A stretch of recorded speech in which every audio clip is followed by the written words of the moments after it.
কখনো রোজেলা টি খেয়েছেন? যাদের প্রেশার আছে, ডায়াবেটিস আছে, তারা এই রোজেলা টি খেতে পারেন, খুব উপকারী। গ্রামগঞ্জে টক পাতা পাওয়া যায়। এই টক পাতার গাছ থেকে এই বীজটা হয়। আমরা বাজার থেকে কিনে এনেছি অনেকগুলি। এখন এগুলো থেকে রোজেলা টির জন্য সংগ্রহ করে রাখবো। আর কীভাবে সংগ্রহ করে রাখি তা আপনাদের সাথে শেয়ার করব। আসসালামু আলাইকুম, ওয়েলকাম টু উর্মিস কিচেন। সবাই কেমন আছেন? নিশ্চয়ই ভালো আছেন, আল্লাহর রহমতে আমরাও ভালো আছি। আর পানি দিয়ে ভিজিয়ে রেখেছি, পোকামাকড় থাকলে তা বেরিয়ে যাবে পানির সাথে। আর এভাবে দেখুন, পাপড়িটা আলাদা করে নেব বীজ থেকে। খুব সুন্দরভাবে বের করা যায় পাপড়িগুলা। এভাবে দেখুন পাপড়িগুলা আলাদা করে নিচ্ছি। ধোয়ার পর আলাদা করে নেব, ভালো করে ধুয়ে নেব। পোকামাকড় থাকলে তা পানির সাথে বেরিয়ে যাবে। পানিতে ভেজানোর পর দেখুন, আমি কিন্তু আগে কিছুটা সংগ্রহ করে রেখেছি। আর এভাবে হয়, শুকানোর পর এভাবে হবে। আর এই টি খেতে কিন্তু খুব ভালো লাগে, একটু টক টক থাকে আর আমাদের শরীরের জন্য খুব উপকারী। দেখুন, পাপড়িগুলা বের করে নিয়েছি আর কতগুলো হয়েছে দেখুন। এগুলা আমি রোদে শুকিয়ে নিব।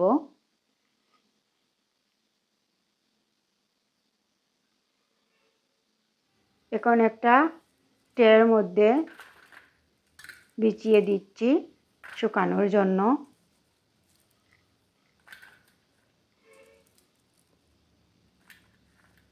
খুব ভালো করে শুকাতে হবে।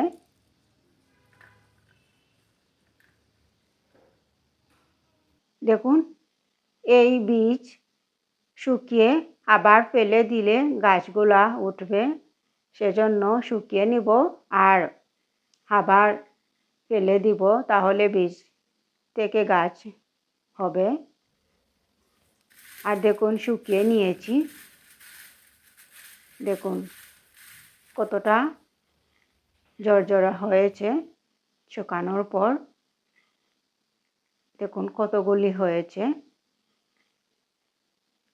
ভালো করে শুকিয়ে নিতে হবে রোদে।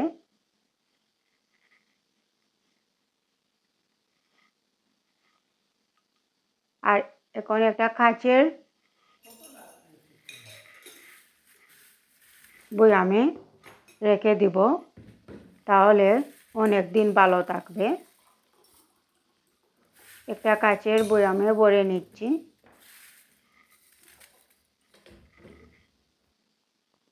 দেখুন কতটা হয়েছে।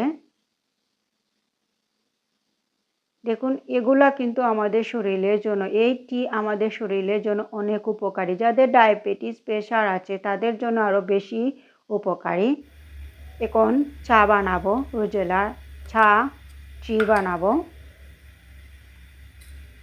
এখানে চুলায় পানি দিয়ে পাতিল বসিয়ে দিয়েছি আর অল্প কিছু পানির মধ্যে দিয়ে দিচ্ছি রোজেলা চা বানানোর জন্য। যখন বলক চলে আসে, দেখুন কত সুন্দর একটা কালার বের হয়েছে। আর অল্প করে দিয়েছি লবণ। আপনারা চাইলে মধু, চিনি দিয়ে খেতে পারেন। যাদের ডায়াবেটিস নেই তারা। দেখুন আমার টি হয়ে গিয়েছে, রোজেলা টি। এখন আমি চুলাটা অফ করে নিয়েছি। এখন কাপগুলোতে ঢেলে নিব।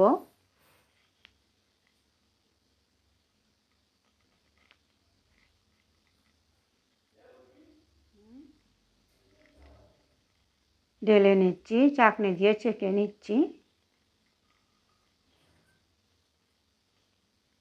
দেখুন কত সুন্দর কালার হয়েছে। দেখুন কালারটা কতটা সুন্দর একটা কালার। খেতে মাশাআল্লাহ খুব মজার হয়েছিল, টক টক আর শরীরের জন্য অনেক উপকারী এই টি। আপনারা এভাবে সংগ্রহ করে রাখতে পারেন আর এভাবে চা বানিয়ে খেতে পারেন রোজেলা টি। দেখবেন শরীরের জন্য অনেক উপকারী। যাদের ডায়াবেটিস প্রেশার তাদের জন্য বেশি উপকারী। সবাই ভালো থাকবেন। আল্লাহ হাফিজ।